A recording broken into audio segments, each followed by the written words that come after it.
주시는 하나님의 말씀은요, 고린도전서 11장입니다. 고린도전서 11장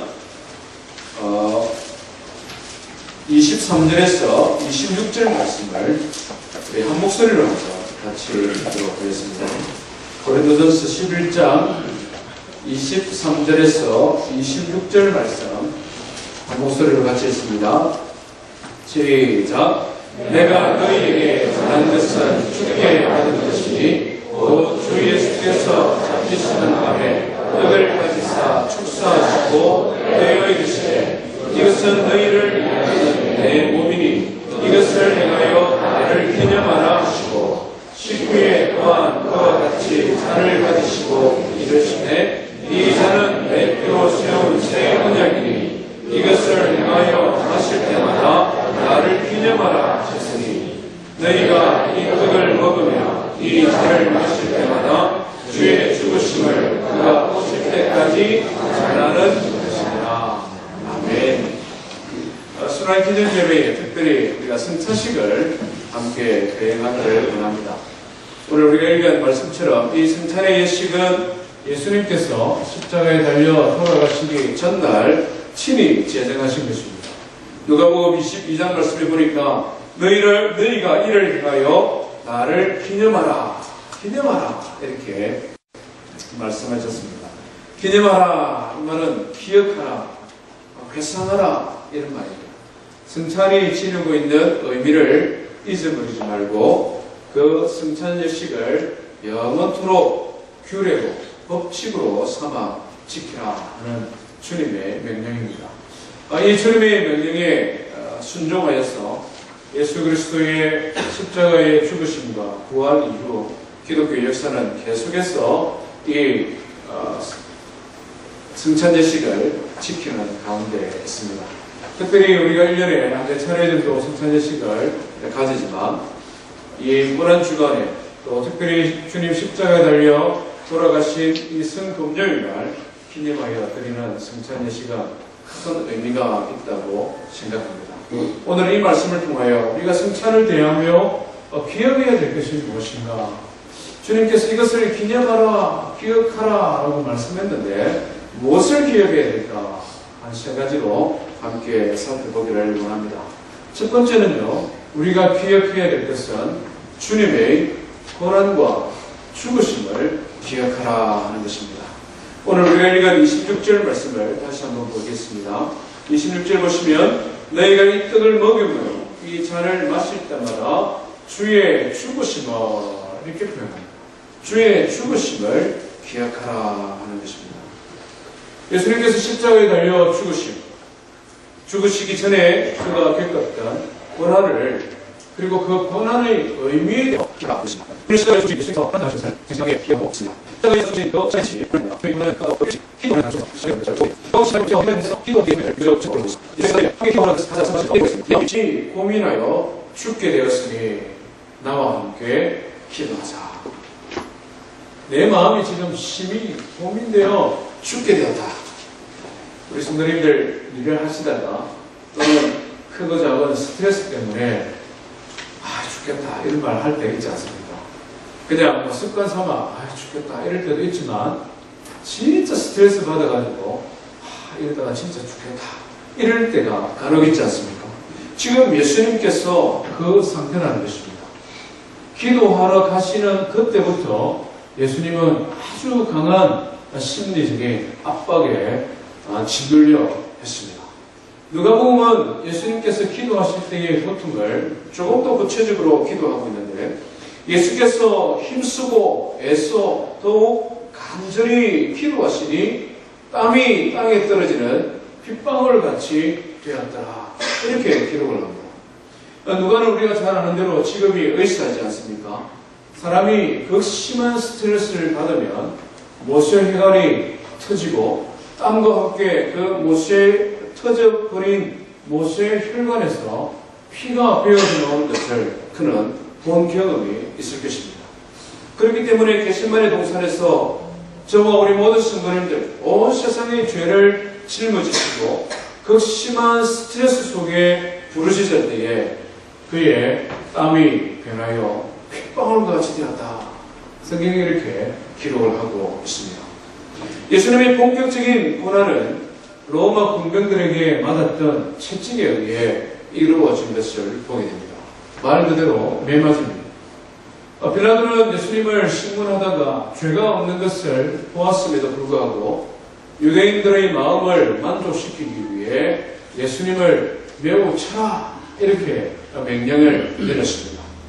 이 로마인들이 휘둘렀던 채찍이 굉장히 아주 악한 가운데 하나인데요.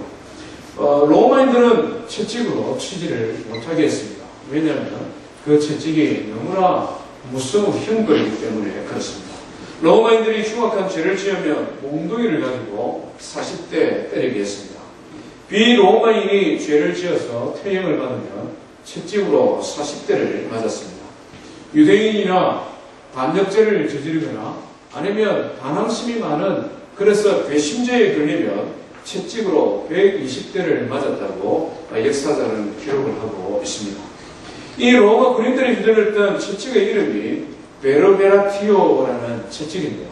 이것은 가죽이나 노끈을 꼬아서 만드는 39가지의 가닥으로 이루어진 말하자면 먼지털이 비슷한 것입니다.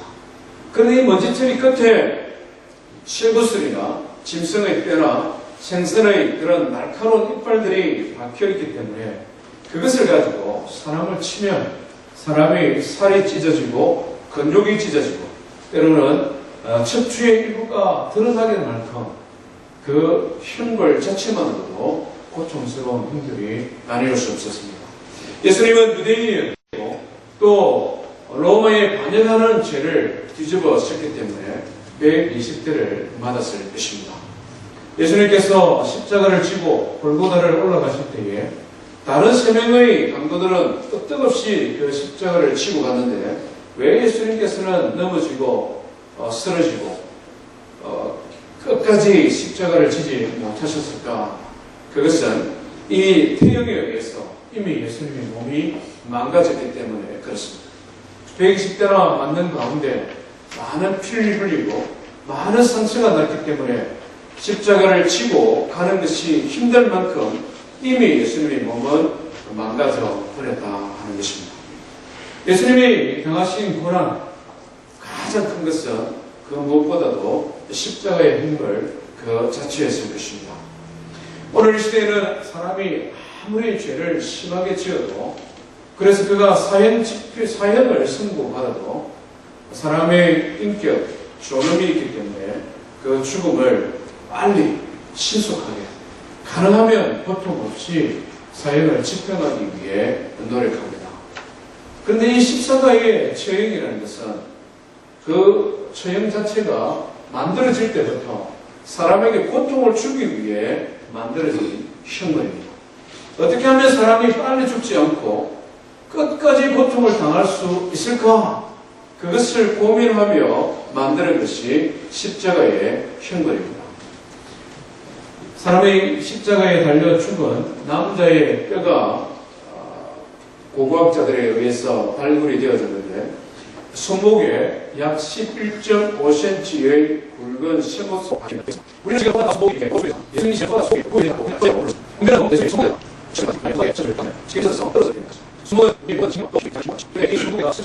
망가지는 것입니다. 그래서 어떤 의학자들은 예수님께서 손목에 못이 박힐 때의 고통을 이렇게 묘사를 했습니다. 우리가 어떤 일을 하다가 모서리에 벽 같은 목소리에 팔꿈치를 탁 치면 잘못 치면 차고 아플 때가 있습니다. 어떨 때 세게 치면은 한동안 손을 이렇게 틀어줘야 될 만큼 그것이 찌릿찌릿하고 아픈 것입니다. 그런데 그와 같은 공포의 아픔의 수천만 배의 고통이 이 손목의 신경이 망가질 때에 생기는 고통이라는 것입니다. 손목의 신경을 벤치로 잡고 비틀어버릴 때에 경험하게 되는 고통. 그것이 십자가의 못 박힘의 고통이다 하는 것입니다. 이 십자가의 못 박힘의 고통에 대하여 시편 기자는 이렇게 성령의 감동을 따라 기록을 했습니다. 나는 물같이 쏟아졌으며 내 모든 뼈는 어그러졌으며 내 마음은 소밀 같아서 내 속에서 녹았으며 내 힘이 질그릇 조각 같고 내 혀가 이틀에 붙었나이다. 주께서 나를 사망의 진토에 두셨나이다.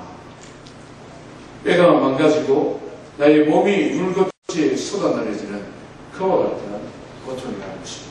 예수님께서도 이 고통이 너무나 컸기 때문에 그가 하늘을 향하여 고개를 들고 하나님께 부르짖었습니다.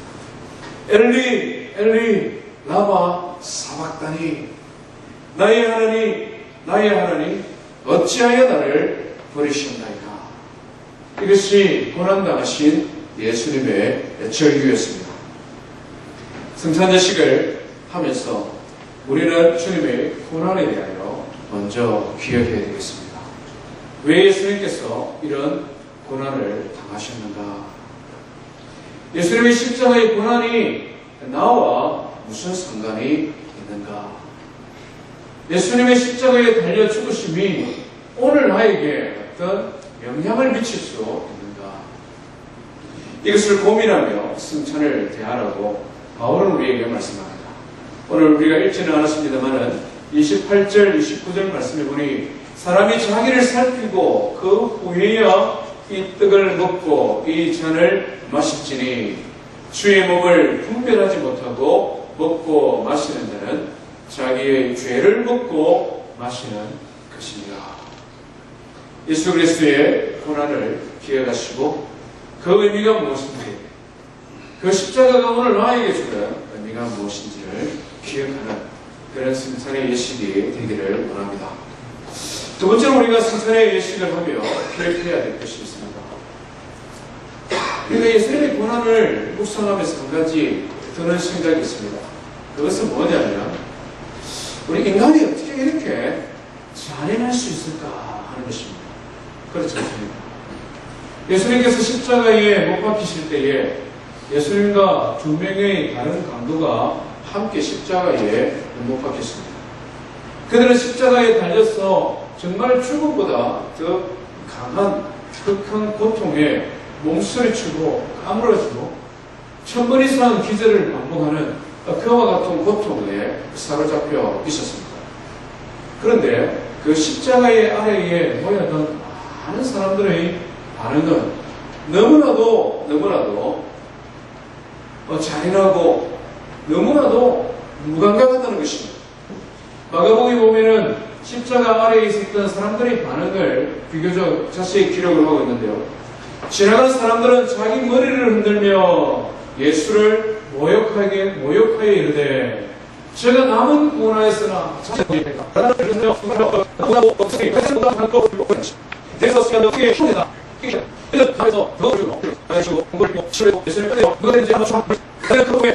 외치니까 이 젊은이가 실성을 했구나, 엘리야가 와서 고쳐주는지 우리 한번 기다려보자.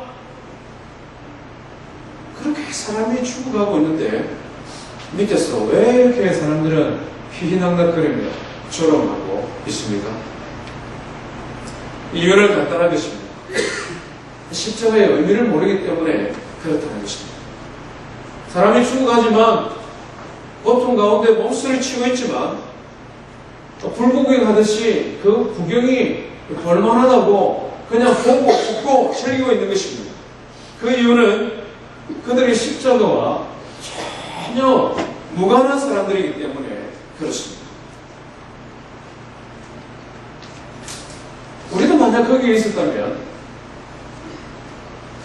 이 사람들과 비슷하게 행동했을지도 모르겠습니다. 군병들이나 관원들처럼 못을 받거나 조롱하거나 침을 뱉으며 예수님을 조롱하지는 아니했다 할지라도 서서 구경하는 사람들처럼 멀찍이 그냥 아무런 감동 없이 그냥 지켜볼 수도 있었다는 것입니다. 아니, 정직하게 말을 하면 우리도 불과 얼마 전까지 이런 사람들 중에 한 사람이었다고 할 수 있지 않습니까? 지금도 지구상에는 70의 인구 가운데 70%는 십자가에 대하여 아무런 감동이 없는 사람이지 않습니까? 어쩌면 예수 믿는 사람들 가운데서도 예수 그리스도의 십자가가 자신과 별로 상관없는 것처럼 행동하며 살아가는 사람들도 있지 않습니까? 예수님의 십자가가 나와 무슨 상관이 있는가? 그것을 우리가 바로 알지 못한다면 우리는 역시 예수님의 십자가 아래 모여들었던 군중들과 비슷한 삶을 살아갈 수밖에 없다는 것입니다. 성경이 우리에게 일관되게 가르쳐주는 십자가의 의미가 무엇입니까? 그것은 예수님께서 매를 맞고 고난당하시고 십자가에 못 박혀 죽으시는 것이 바로 우리 성도 한 사람 한 사람 우리를 위한 십자가라고 성경은 말씀하고 있습니다. 예수님 태어나시기 700년 전에 사역했던 선지자 이사야가 먼저 우리에게 가르쳐주고 있지 않습니까? 그는 실로 우리의 질고를 지고 우리의 슬픔을 당했거늘 예수님께서 우리의 질병을 짊어지시고 우리의 슬픔을 짊어지셨다고 말씀합니다. 그가 찔림은 우리의 허물 때문이요 그가 상함은 우리의 죄악 때문이다. 예수님의 십자가에 달려 죽으시면 다른 이유가 아니라 바로 내 때문이라고 말씀하고 있는 것입니다. 그가 징계를 받음으로 내가 나음을 입고 그가 채찍에 맞음으로 우리가 나음을 입었도다. 성경은 이렇게 우리에게 말씀하고 있습니다. 예수님께서도 친히 유월절을 제정하시면서 성만찬을 제정하시면서 뭐라고 말씀합니다. 떡을 떼어 나누어 주시면서 가라사대 이 떡은 너희를 위하여 주는 나의 몸이니라. 내가 십자가에서 살을 찢는 것은 바로 너희를 위한 나의 고난이요 너희를 위한 나의 죽음이다.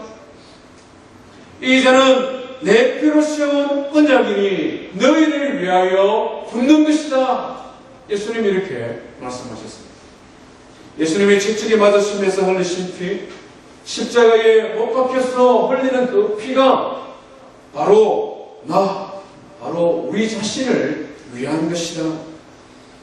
죄 없으신 예수님께서 나를 대신하여 십자가에 피 흘려 죽으시고 나를 대신하여 살을 찢으셨다는 것을 알게 될 때에 십자가는 더 이상 예수님의 십자가가 아니고 십자가는 더 이상 남의 십자가가 아니고 그 십자가가 바로 나의 십자가고 내가 죽어야 하는 고통이고 내가 겪어야 되는 고난이었다는 것을 우리는 알게 된다 하는 것입니다.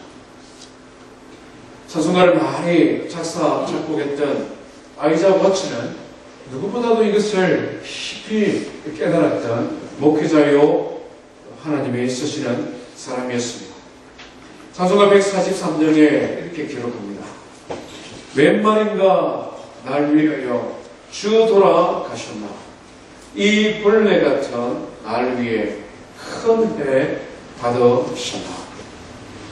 나 십자가 대할 때에 그 일이 고마워 내 얼굴 감히 못 들고 눈물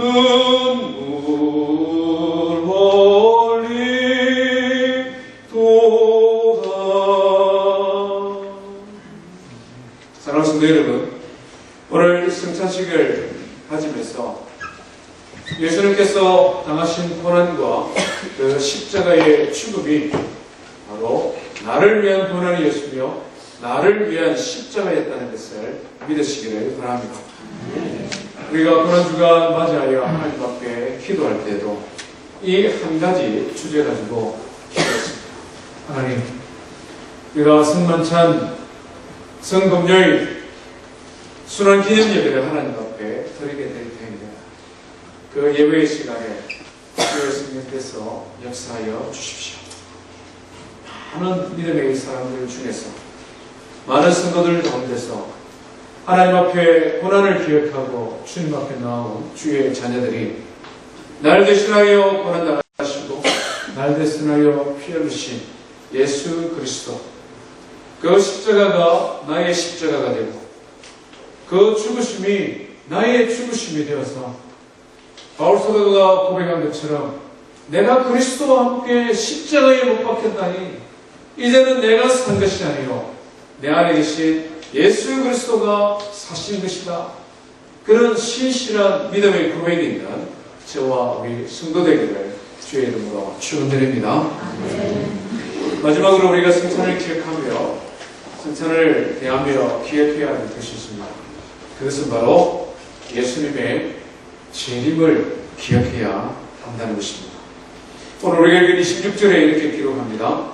너희가 이 떡을 먹으며 이 잔을 마실 때마다 주의 죽으심을 그가 오실 때까지 전하는 것이냐. 그가 오실 때까지 이렇게 기록합니다. 그가 오시는 것. 예수 그리스도 그분이 다시 재림하시는 것입니다. 세 번째 성경은 이것을 조금 더 구체적으로 알기 쉽게 우리에게 전달해 주는데요. 그러므로 여러분, 이 빵을 먹고 이 잔을 마실 때마다 주의 죽으심을 그가 오실 때까지 선포하는 것입니다. 우리가 성찬식을 하는 것, 그래서 떡을 먹고 포도주 잔을 마시는 것은 예수 그리스도의 죽으심만을 기억하는 자리가 아니라 이 성찬에 동참하는 것을 통해 예수 그리스도의 십자가의 고난과 죽으심뿐만 아니라 다시 살아나심과 예수 그리스도의 재림을 자연스럽게 선포하는 과정이다. 성경은 이렇게 우리에게 말씀하고 있는 것입니다. 말씀을 묵상하면서 초대교회의 성찬의 시간 어땠을까 한번 상상을 해봤습니다.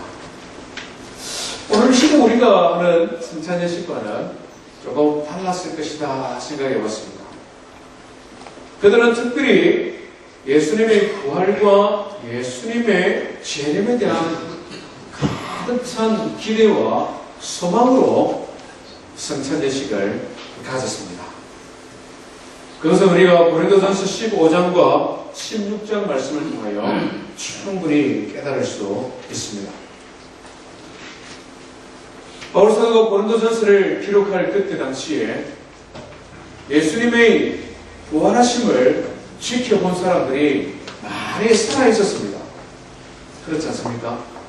바울 사도가 우리에게 기록한 것처럼 예수님께서 다시 살아나시고 40일 동안 세상에 가셨고 시몬 베드로와 예수님의 제자들과 500여 형제와 나중에는 못난 나까지도 부활하신 예수님이 보여주셨다.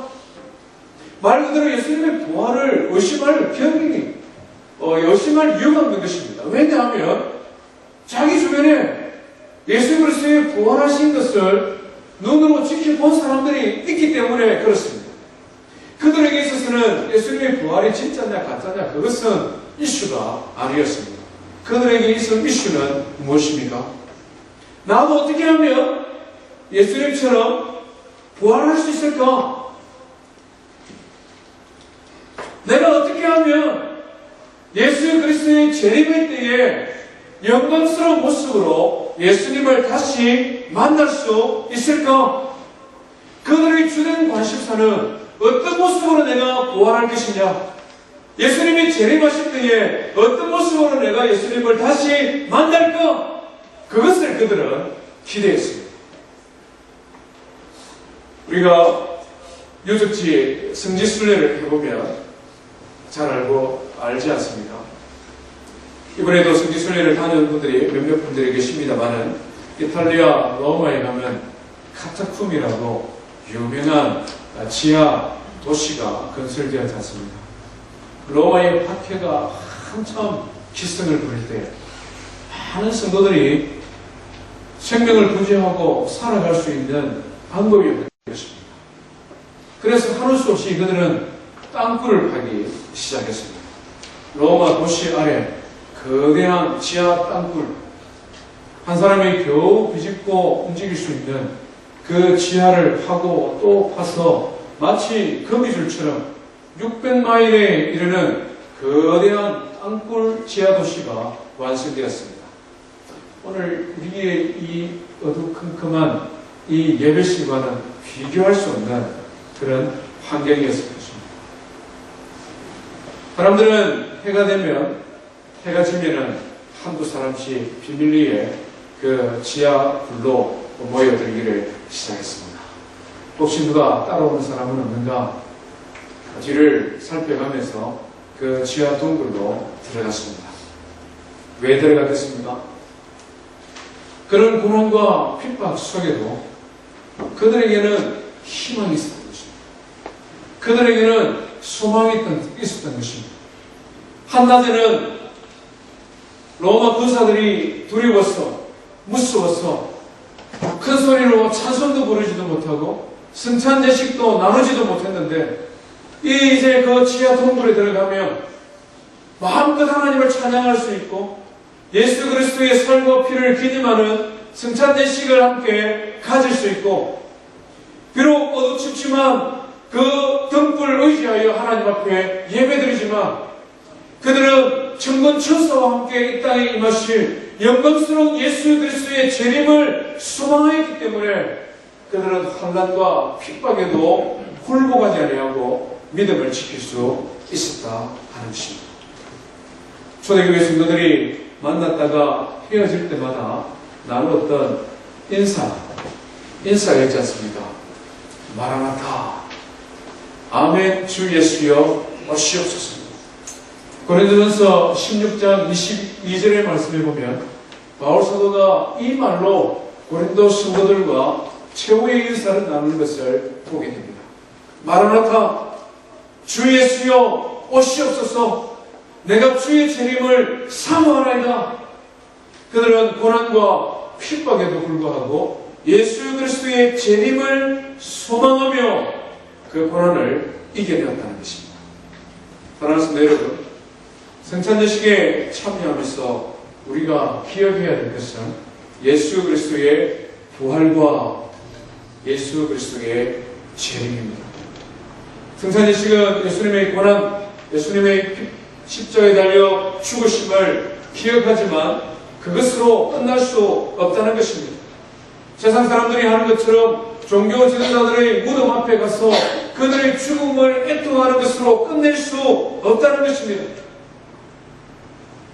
기독교 신앙의 핵심은 예수님께서 나를 대신하여 십자가에 달려 죽으셨을 뿐만 아니라 다시 살아나신 것이고 다시 이 땅에 오실 것, 그것을 기대함으로 성찬제식에 동참하는 저와 성도 되기를 주의 이름으로 축원드립니다. 기독교 신앙을 사랑의 종교라고 말하지 않습니다. 그런데 이 사랑은 값없이 주어진 사랑이 아니었습니다. 하나님의 하나밖에 없는 독생자 예수 그리스도 그분이 인간이 감당할 수 있는 최악의 고통, 십자가의 고난과 죽으심을 통해 주어진 하나님의 사랑이었음을 기억하기를 원합니다. 그 십자가의 고난, 그 십자가의 죽으심은 바로 나를 위한 십자가였음을 기억하기를 원합니다. 뿐만 아니라 장차 다시 오실 예수 그리스도의 재림을 기대하며 소망하는 성찬제식이 되기를 주의 이름으로 축원드립니다.